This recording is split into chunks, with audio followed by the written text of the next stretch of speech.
আসসালামু আলাইকুম এভরিওয়ান, কি অবস্থা সব? আশা করছি সবাই অনেক ভালো আছো। আজকে একটা গ্ল্যাম মেকআপ লুক নিয়ে এসেছি। সো চলো without any further ado let's start the video. ফার্স্টে আমি সুন্দর মতো আমার স্কিনটাকে ময়শ্চারাইজ করে নিয়েছিলাম। এখন আমি হুডা বিউটির এমারেটি 310G শেডের ফাউন্ডেশনটি সুন্দর মতো আমার ফুল ফেসে অ্যাপ্লাই করে নিচ্ছি। সুপার ডুপার বাম্পার লেভেলের হাই কভারেজ একটা ফাউন্ডেশন, খুবই নাইসলি ব্লেন্ড আউট হয়ে যায়।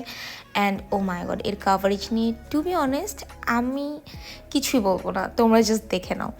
খুবই নাইস একটা কাভারেজ দিচ্ছে উইদাউট এনি ব্রাশ। তুমি জাস্ট দেখো, আমি কিন্তু বিউটি ব্লেন্ডার দিয়ে পুরোটা ফাউন্ডেশনকে ব্লেন্ড আউট করে নিলাম। অ্যান্ড জাস্ট দেখো, হাফও লাগেনি।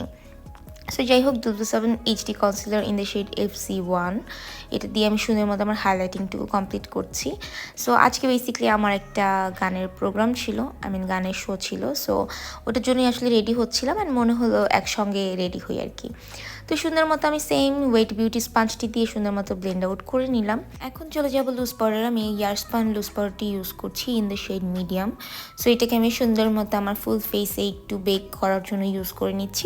আমি সুন্দর মতো ফার্স্টে ব্লেন্ডার পাফ দিয়ে অ্যাপ্লাই করছি, অ্যান্ড আফটার দ্যাট সুন্দর মতো একটা ব্রাশ দিয়ে জাস্ট এক্সট্রা অংশটুকু ডাস্ট আউট করে নেবো, দ্যাটস ইট। সো এরপর আমি আসলে চলে যাচ্ছি আমার ব্লাশ এনে। আমি W7-এর ক্যান্ডি ব্লাশটা ইউজ করেছিলাম, অ্যান্ড যেটা আসলে আমার ভিডিও করতে ভুলে গিয়েছিলাম, আমার মনে ছিল না।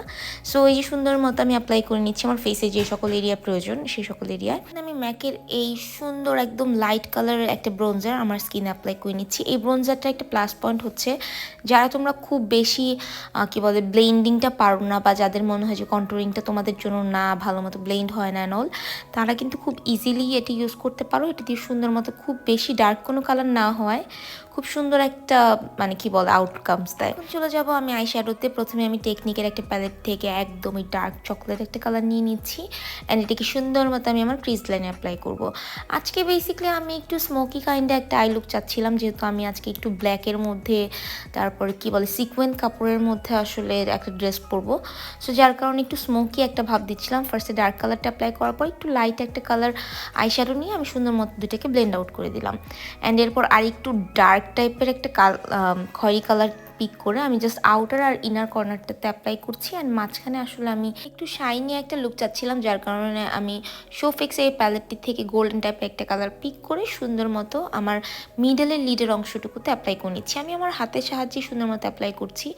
খুব বেশি কোনো কাটক্রিজ লুক চাচ্ছিলাম না, বা খুব বেশি শার্প কোনো ফিনিশিং চাচ্ছিলাম না, যার কারণে হাত দিয়ে জাস্ট র্যান্ডমলি সুন্দর মতো ঘষে ঘষে অ্যাপ্লাই করে ফেললাম। অ্যান্ড এখন ছোট্ট একটা ব্লেন্ডিং ব্রাশের সাহায্যে আমি আমার গালের অংশটুকুতে, আমি যে সকল এরিয়াতে আমরা নর্মাল বেসিসে হাইলাইটার অ্যাপ্লাই করি সেই সকল এরিয়াতে সেম কালারটাই আমি অ্যাপ্লাই করছি, যেন ফুল ফেসের মেকআপটাতে একটা ব্যালেন্স থাকে, সো আমি সুন্দর মতো জাস্ট অ্যাপ্লাই করে নিলাম। অ্যান্ড সেম কালার থেকে আমি আমার ইনার কর্নারে অ্যাপ্লাই করে নিচ্ছি আমার ফিঙ্গারের সাহায্যে।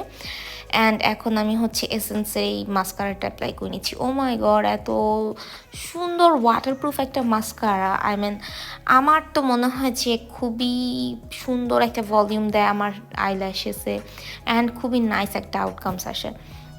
সো মিস রোজের একটা নুড টাইপের একটা লিপস্টিক আমি আসলে অ্যাপ্লাই করছিলাম আজকে। এরপর আমি আরেকটা লিপস্টিক অ্যাপ্লাই করে নিলাম উপর দিয়ে, একদমই নুডিশ টাইপের একটা কালার।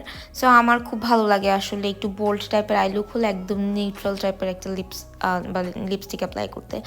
সো যাই হোক, এই হচ্ছে আমার ফাইনাল রেজাল্ট। হোপফুলি তোমাদের ভালো লেগেছে। ভালো লেগে থাকলে অবশ্যই like comment share and subscribe করতে ভুলে যেও না। আবার চলে আসবো নতুন কোনো ভিডিও নিয়ে। সেই পর্যন্ত আল্লাহ হাফেজ।